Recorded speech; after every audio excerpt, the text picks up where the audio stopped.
तो दोस्तों आज लेकर के आया हूं प्रकाश यानी लाइट से 20 ऐसे इंपॉर्टेंट क्वेश्चन जो आरआरबी एग्जाम में पूछे जाएंगे। जी हां दोस्त, चाहे आप एएलपी में फॉर्म डाल रखे हो, टेक्नीशियन में या आरपीएफ में, साइंस तो पूछेगा ही और लाइट से तो क्वेश्चन आते ही है दोस्त। बहुत इंपॉर्टेंट क्वेश्चन सिलेक्ट करके लाया हूं दोस्त। वीडियो को शुरू से अंत तक जरूर देखना और हाँ, वीडियो को स्क्रीनशॉट लेकर के नोट करते चलिएगा। क्वेश्चन बहुत इंपॉर्टेंट है, काम देगा, एग्जाम में आने की संभावना बहुत ज्यादा है।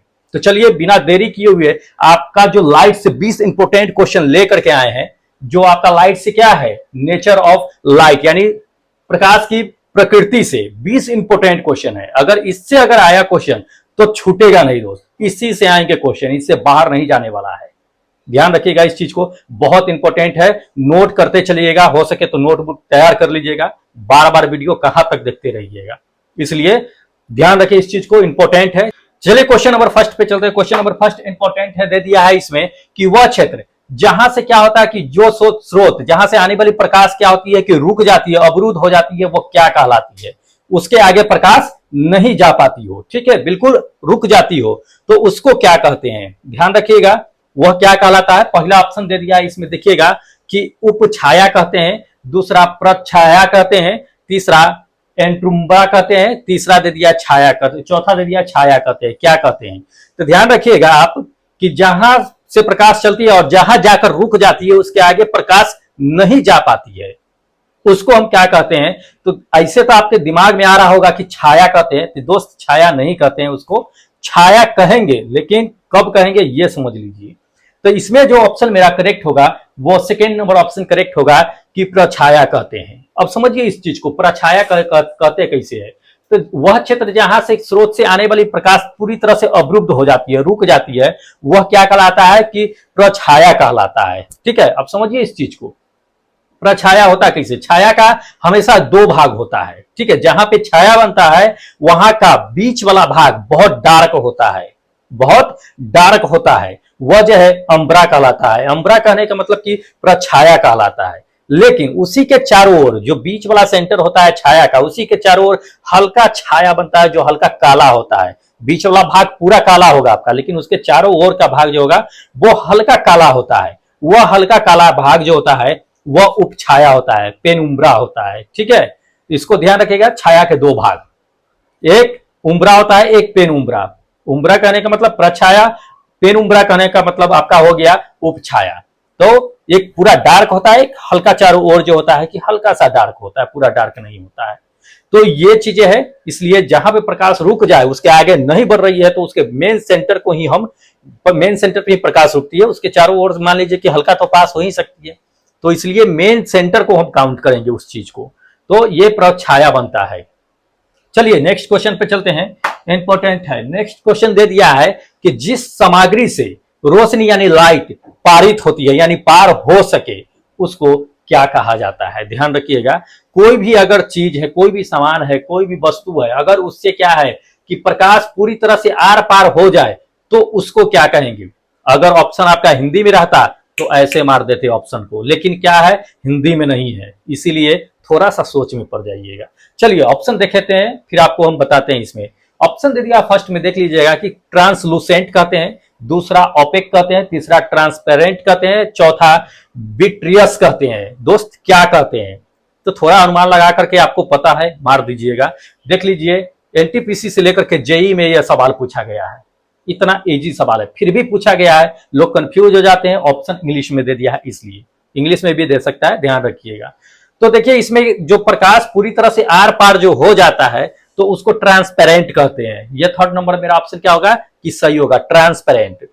ट्रांसलूसेंट होता है क्या है ये समझिए, ट्रांसलूसेंट मतलब प्रभासी होता है, ठीक है, आभासी, प्रभासी मतलब कि क्या होता है कि अंशतः उससे प्रकाश आर पार होता है, पूरी तरह से प्रकाश आर पार नहीं होगा।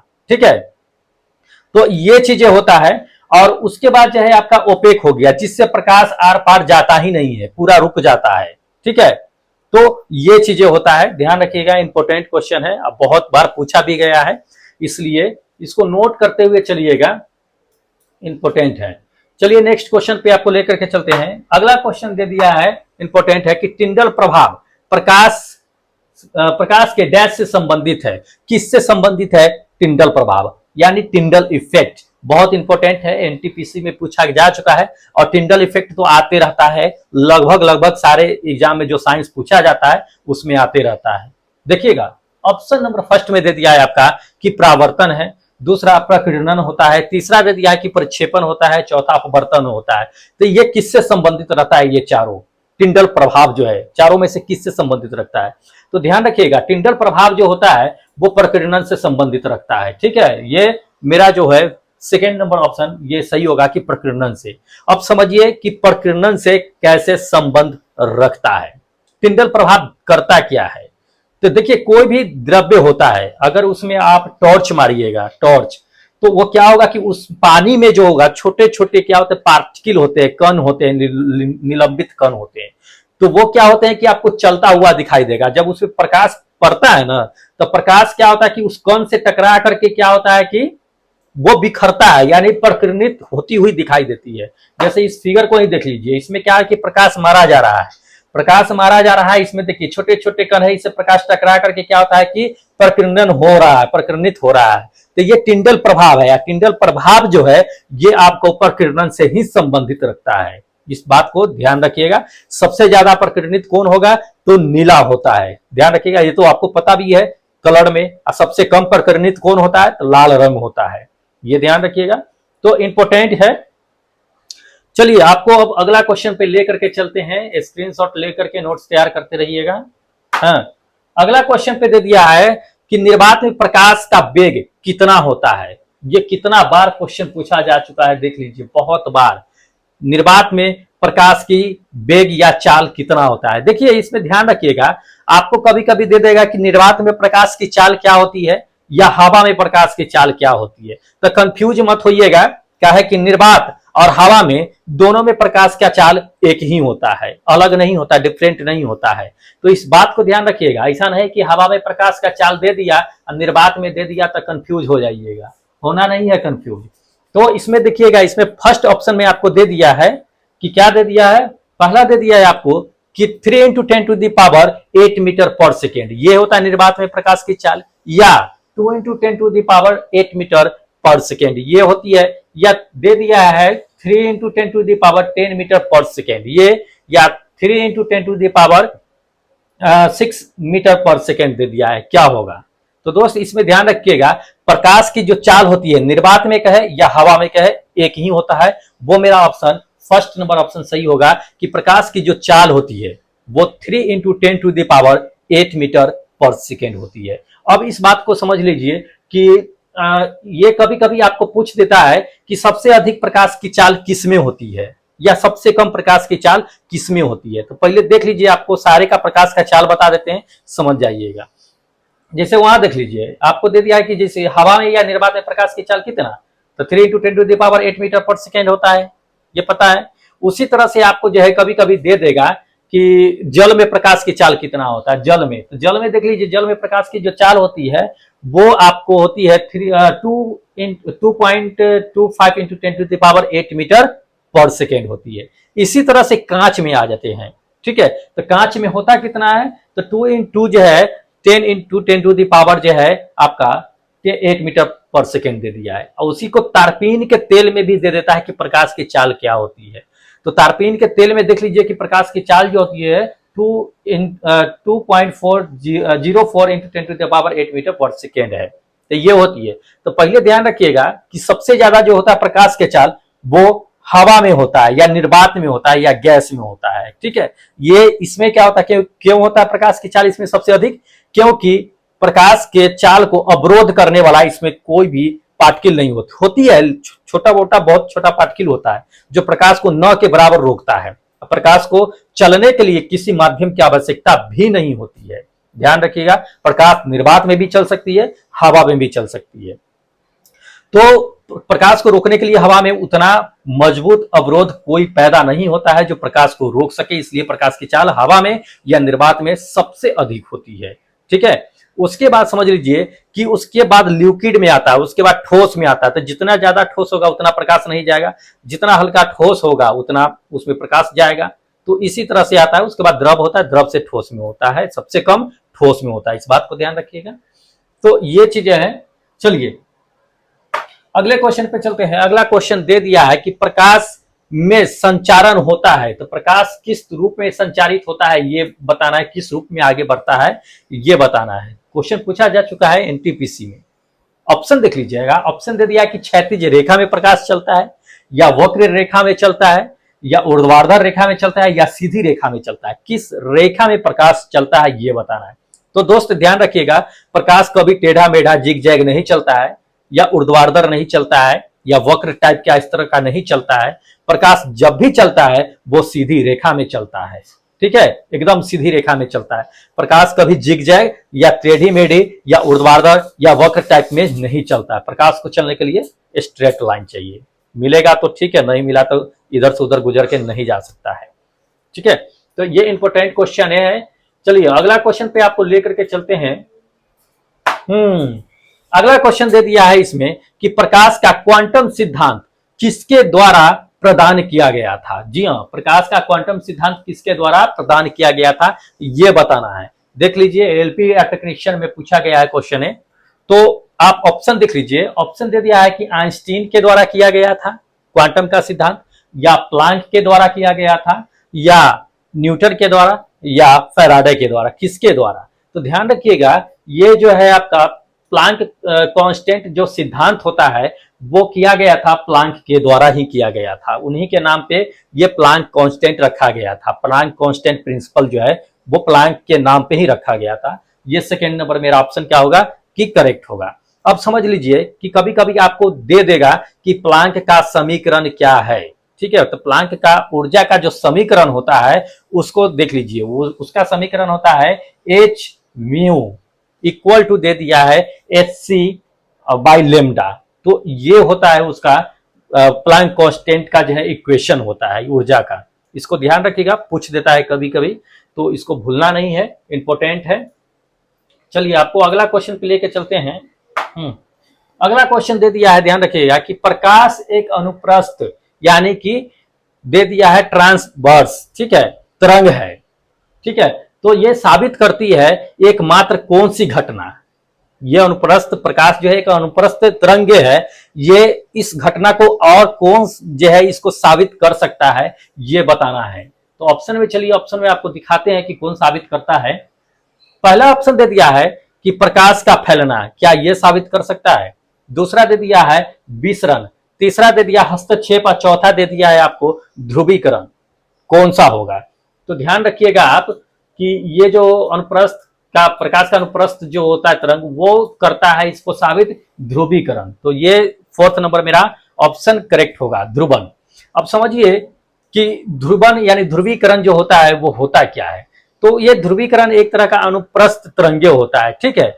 और जो ध्वनि जो आप प्रकाश जो देख रहे हैं, प्रकाश सिर्फ ध्रुवीकरण में ही होता है, ध्रुवीकरण में ही प्रकाश का तरंगे जो होती है, बाकी गैस द्रव्य में नहीं हो सकता है। ये चीजें गैस द्रव्य प्रदर्शित नहीं करता है ध्रुवीकरण।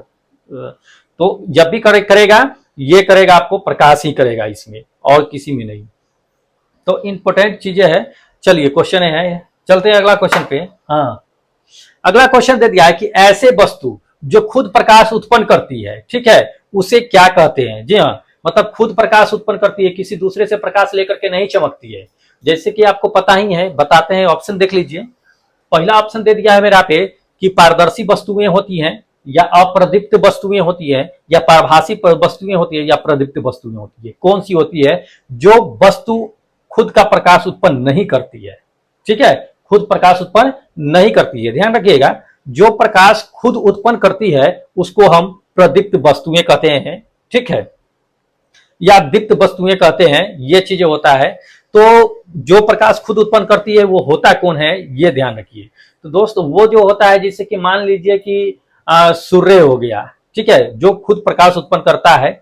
लालटेन हो गया, खुद प्रकाश उत्पन्न करेगा जलने के बाद। मोमबत्ती हो गया, ये सब जलने के बाद क्या होता है कि खुद प्रकाश उत्पन्न करता है, किसी दूसरे से प्रकाश लेकर के नहीं चमकता है। तो ये सभी क्या होते हैं कि प्रदीप्त में होती है। अप्रदीप्त कौन सी होती है ये समझ लीजिए। तो अप्रदीप्त वैसे वस्तुएं होती है जो प्रकाश उत्पन्न नहीं करती है। तो कौन कौन सा होता है? जैसे कि मान लीजिए कि कुर्सी हो गया, टेबल हो गया, मेज हो गया, दरवाजा हो गया। ये सभी चीजें जो प्रकाश उत्पन्न नहीं करती है, खुद दूसरे से प्रकाश लेकर के वो चमकता हो, ठीक है। तो वो क्या होता है कि अप्रदीप्त वस्तुएं होती है। तो इसको ध्यान रखिएगा, इंपॉर्टेंट क्वेश्चन है, पूछा जा चुका है। अगला नंबर क्वेश्चन पे चलते हैं। अगला नंबर क्वेश्चन दे दिया है कि किसी पदार्थ का अपवर्तनांक हवा, दे दिया है कि हवा में प्रकाश की चाल के किस प्रकार संबंध रखता है। ध्यान रखिएगा, अपवर्तनांक है, हवा में प्रकाश की चाल से किस प्रकार जो है क्या है कि संबंध रखता है। तो अपवर्तनांक का संबंध बताना है हवा में। चलिए आपको दिखाते हैं, जेई लेवल में पूछा जा चुका है क्वेश्चन। फर्स्ट ऑप्शन दे दिया है कि अपवर्तनांक जो है, अपवर्तनांक बराबर दे दिया है हवा में प्रकाश की चाल, और दे दिया है आपको गुना पदार्थ में प्रकाश की चाल, ये होगा। या दूसरा, अपवर्तनांक बराबर हवा में प्रकाश की चाल और प्लस जो है पदार्थ में प्रकाश की चाल, ये होगा। या तीसरा, अपवर्तनांक बराबर दे दिया है, अपवर्तनांक बराबर दे दिया है कि हवा में पदार्थ में प्रकाश की चाल, ठीक है, प्रकाश में पदार्थ में प्रकाश की चाल और बटे हवा में प्रकाश की चाल, ये होगा। या चौथा दे दिया है, अपवर्तनांक बराबर दे दिया है हवा में प्रकाश की चाल और बटे पदार्थ में प्रकाश की चाल, क्या होगा। तो ध्यान रखिएगा, अपवर्तनांक का जो रिलेशन होता है दोस्त, ये फोर्थ नंबर होता है कि अपवर्तनांक बराबर जो होता है वो हवा में प्रकाश की चाल बटे पदार्थ में प्रकाश की चाल होती है। इसी पे हम लोग अपवर्तनांक निकालते हैं कि किस वस्तु का कितना अपवर्तनांक है। ध्यान रखिएगा, इंपॉर्टेंट है, हवा में प्रकाश की चाल बटे उस पदार्थ में प्रकाश की चाल, इन दोनों के रेशियो जो होता है वही क्या होता है कि अपवर्तनांक कहलाता है। ठीक है, चलिए ऑप्शन पे चलते हैं। अगला क्वेश्चन दे दिया है कि वस्तुएं जो अपनी क्या है कि रोशनी स्वयं उत्पन्न करती है उसको क्या कहते हैं। जी हाँ, खुद प्रकाश उत्पन्न करती हो, दूसरे से प्रकाश नहीं लेकर के चमकती हो, खुद उत्पन्न करती हो, उसको क्या कहते हैं। ध्यान दीजिएगा, फर्स्ट नंबर पे दे दिया है कि पारदर्शी वस्तु कहते हैं, दूसरा अस्पष्ट वस्तुएं कहते हैं, तीसरा चमकदार वस्तुएं कहते हैं, चौथा दे दिया है कि गैर चमकदार वस्तु कहते हैं।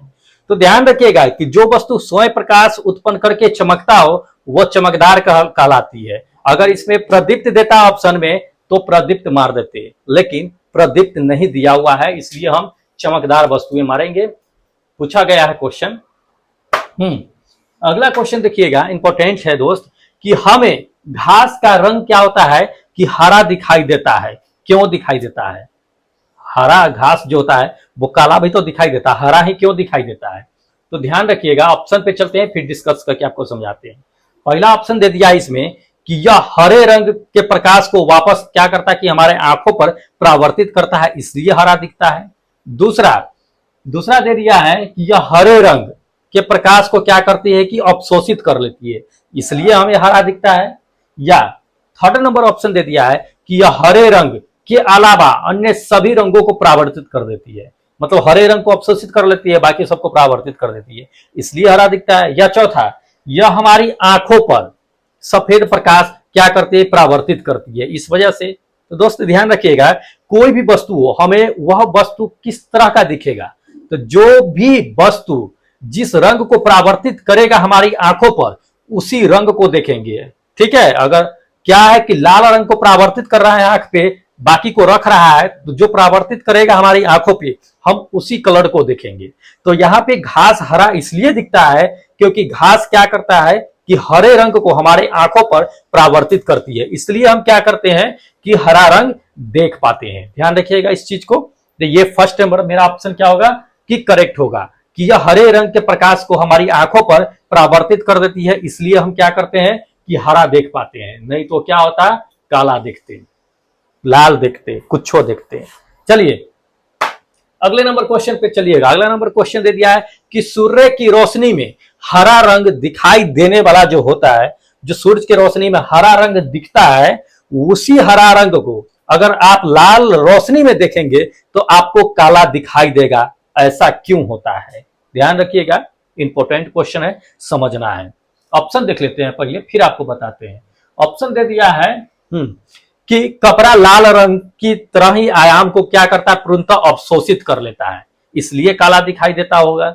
दूसरा दे दिया है इसमें कि यह अपवर्तन की वजह से होता है, यह अपवर्तन की वजह से होता है। या थर्ड नंबर दे दिया है कि यह प्रकाश के प्रकीर्णन का प्रभाव हो सकता है, इफेक्ट हो सकता है। या चौथा दे दिया है कि यह लंबन, यानी लंबन कहने का मतलब पैरालैक्स, ठीक है, त्रुटि की वजह से दिखाई देता है।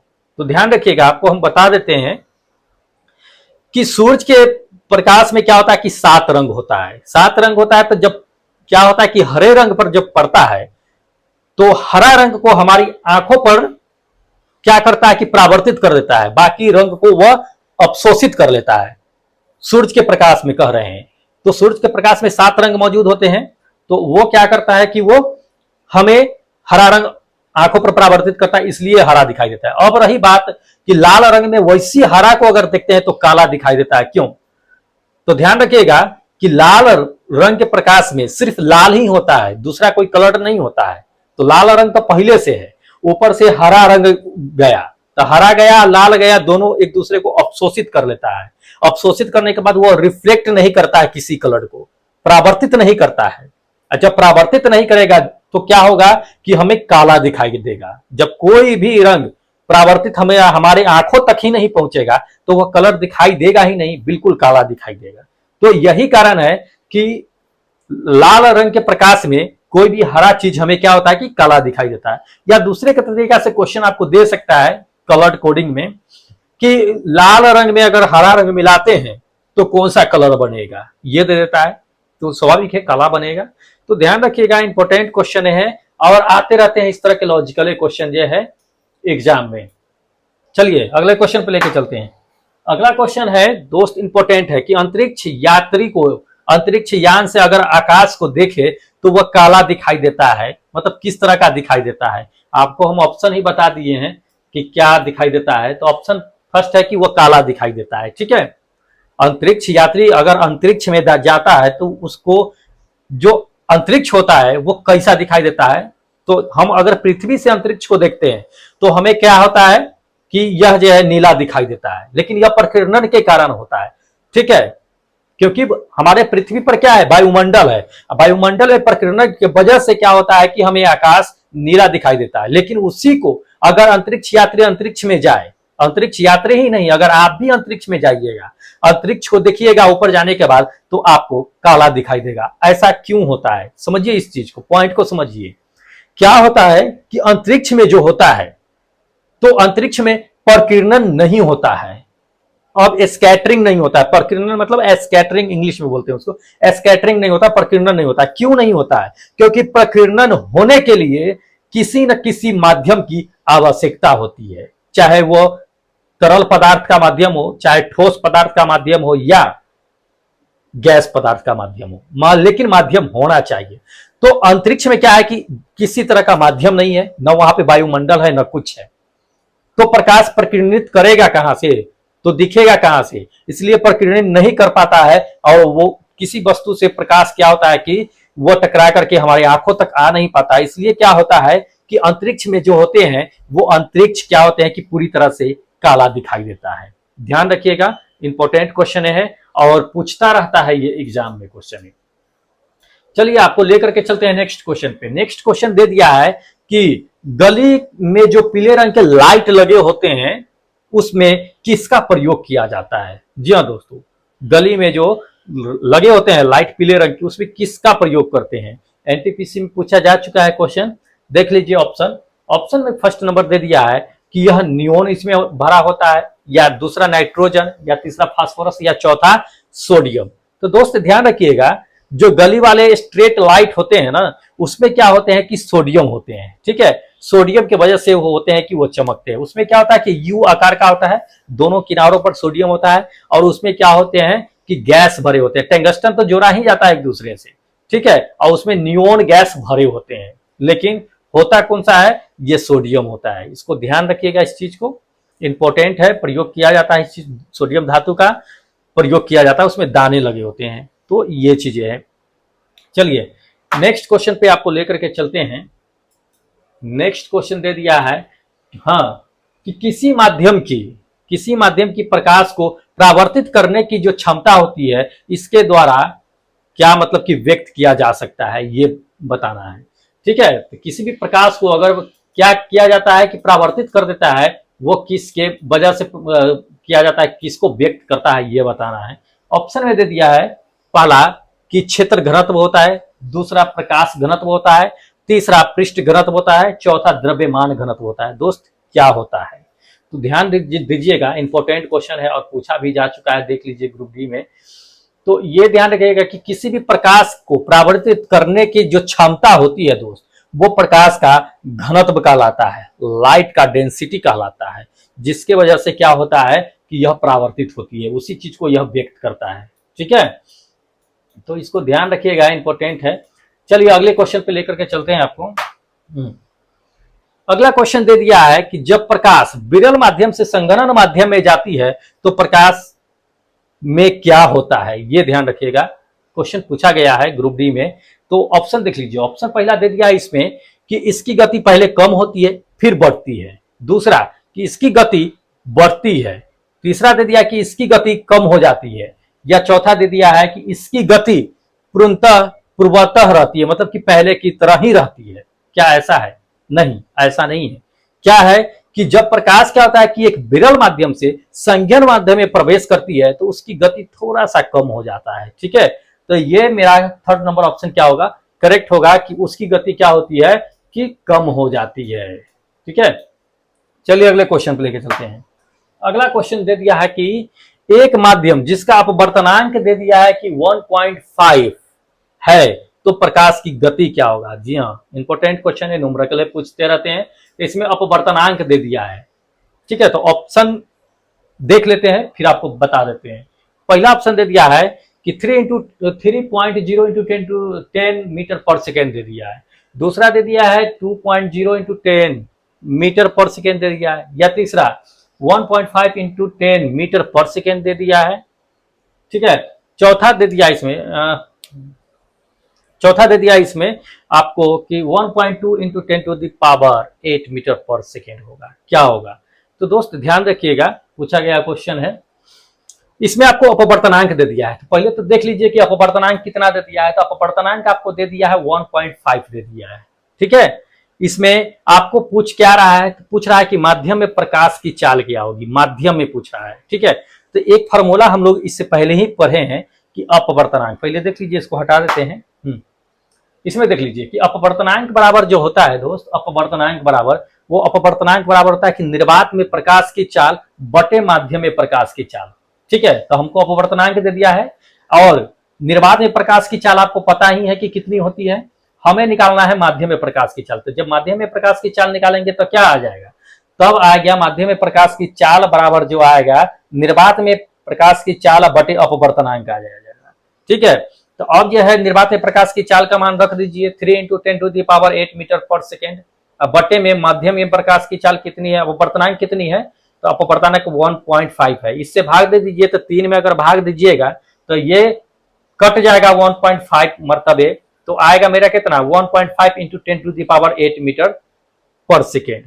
तो ये मेरा करेक्ट होगा। ऑप्शन देख लीजिएगा कि कौन सा सही होगा, थर्ड नंबर ऑप्शन था वो सही होता है। ठीक है, तो ऐसे निकालते हैं, ऐसा न्यूमेरिकल भी पूछा जाता है, तो ध्यान रखिएगा। चलिए अगले क्वेश्चन पे चलते हैं। अगला क्वेश्चन दे दिया है कि प्रकाश का वेग सर्वप्रथम किसने ज्ञात किया था, किसने बताया था। ध्यान रखिएगा, इंपॉर्टेंट क्वेश्चन है, एनटीपीसी में पूछा गया है।